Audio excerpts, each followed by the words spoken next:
नमस्कार। उत्तराखंड में जो चार धाम हैं, चार धाम की यात्रा के दौरान जो श्रद्धालु हैं उनकी अत्यधिक भीड़ हो जाने के चलते और वहां पर जो प्रशासनिक लापरवाही है उसके कारण अब तक वहां लगभग 1 दर्जन लोगों की मौतें हो चुकी हैं और लगातार स्थिति खराब होने के चलते वहां पर प्रशासन ने जो यात्री हैं, श्रद्धालु हैं, उनका पंजीकरण बंद कर दिया है और अत्यधिक अव्यवस्था होने के कारण ही ये अलर्ट भी जारी किया गया है कि अभी फिलहाल लोग जो है इंतजार करें चार धाम यात्रा के लिए। और जो वहां से तस्वीरें आ रही हैं, जो वहां पर यात्री फंसे हुए हैं, जाम में फंसे हैं, वहां टेंट में रह रहे हैं, वेडिंग हाउसेज में, स्कूल में जो रह रहे हैं, जिस तरीके की तस्वीरें वहां से आ रही हैं वो अत्यधिक डरावनी है। तो ये जो स्थिति चार धाम यात्रा के दौरान बनी है तो वो कोई ऐसा नहीं कि अचानक ही ये सब कुछ हो गया। देखिए, हर साल वहां पर सनातनी जो श्रद्धालु हैं चार धाम की यात्रा पे जाते हैं, दर्शन के लिए जाते हैं। तो जो उत्तराखंड प्रशासन है और सरकार है उसके लिए पूर्व तैयारी करती है। तो इस बार ऐसा क्या हो गया? क्या प्रशासन ने, क्या शासन ने पर्याप्त तैयारी नहीं की थी? उससे चूक कहां हुई? क्या गड़बड़ियां हुई? क्या उसने कोई पूर्व प्लानिंग की थी?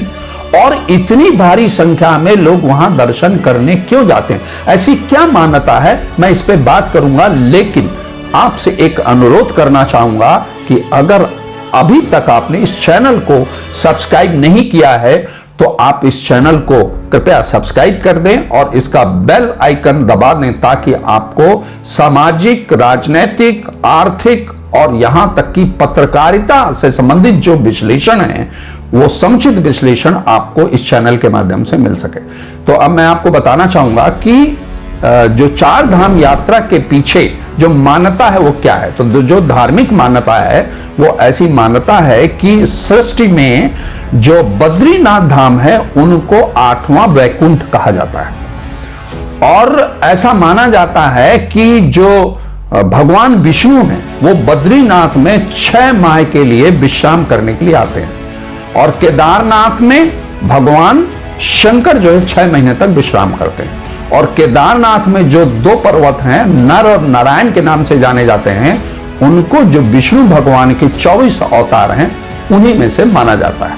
तो ऐसा माना जाता है कि यह भी धार्मिक मान्यता है कि अगर लोग इन 4 धामों की यात्रा करते हैं तो उसके बाद उनको जो जीवन मरण का जो चक्र है उससे मुक्ति मिल जाती है।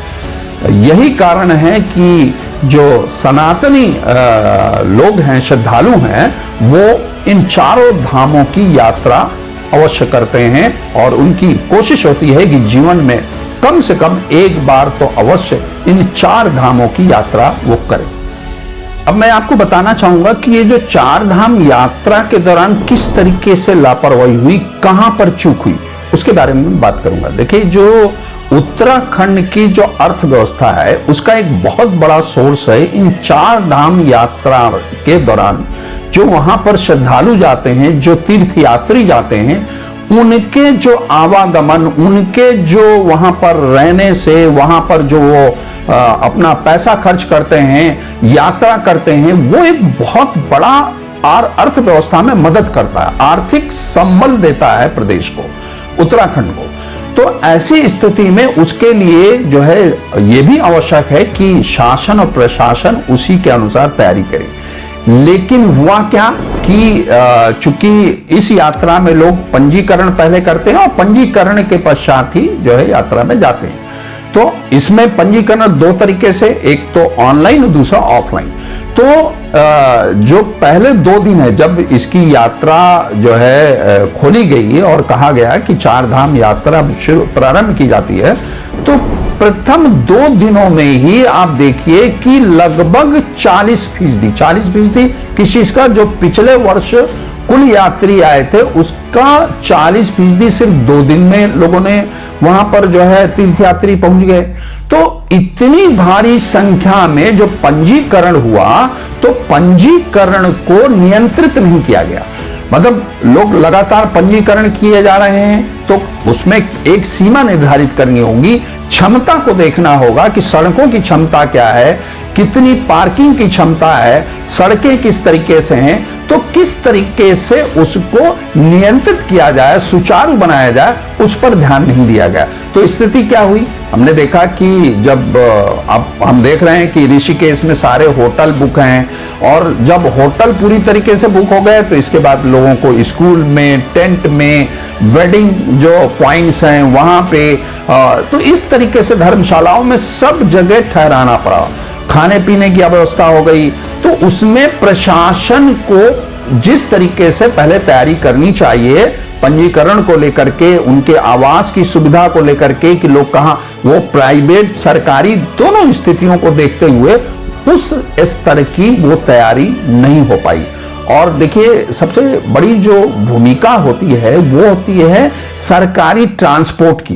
अब वहां पर यदि इतने भारी मात्रा में जिस तरीके से वहां लोग बस निजी वाहनों के माध्यम से, टैक्सी के माध्यम से वहां पर यात्रा करते हैं, वो भी एक बहुत बड़ा कारण है वहां अव्यवस्था होने का।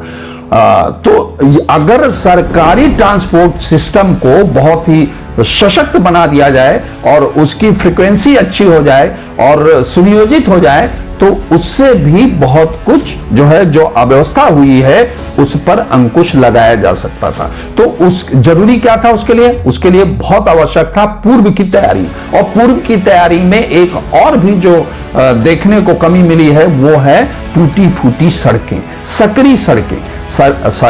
ये इसमें कोई संदेह नहीं है कि जिस तरीके की स्थितियां हैं वहां पर पहाड़ों की स्थिति है, उसमें बहुत चुनौतीपूर्ण है सड़कों को चौड़ा करना और उनको जो है पूरी तरीके से उनकी मरम्मत करना, नई सड़कें बनाना चुनौतीपूर्ण है, लेकिन असंभव कुछ नहीं है। जब हमें यह मालूम है कि प्रदेश की अर्थव्यवस्था का बहुत बड़ा माध्यम है ये यात्रा, चार धामों की यात्रा, तो हमने उसके लिए उस स्तर की तैयारी क्यों नहीं की।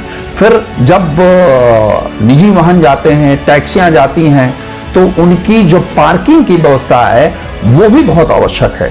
जहां जहां जो है ये पॉइंट्स हैं, चारों धाम हैं, वहां पर पार्किंग के लिए हमने कितनी व्यवस्था की है। तो वो जो इधर, चूंकि जब लोग जाते हैं और प्रॉपर पार्किंग की व्यवस्था नहीं होती और बेतरतीब तरीके से गाड़ियां खड़ी करते हैं, वाहन खड़ा करते हैं, तो उससे भी बहुत समस्याएं पैदा होती हैं, जाम लग जाता है और लोग जो है उसको लेकर के परेशान और हैरान हो जाते हैं। तो ये जो चुनौतियां हैं, उन चुनौतियों का जो मुकाबला है, और ऐसा नहीं है कि उत्तराखंड शासन ने या सरकार ने उसके लिए प्रयास नहीं किया।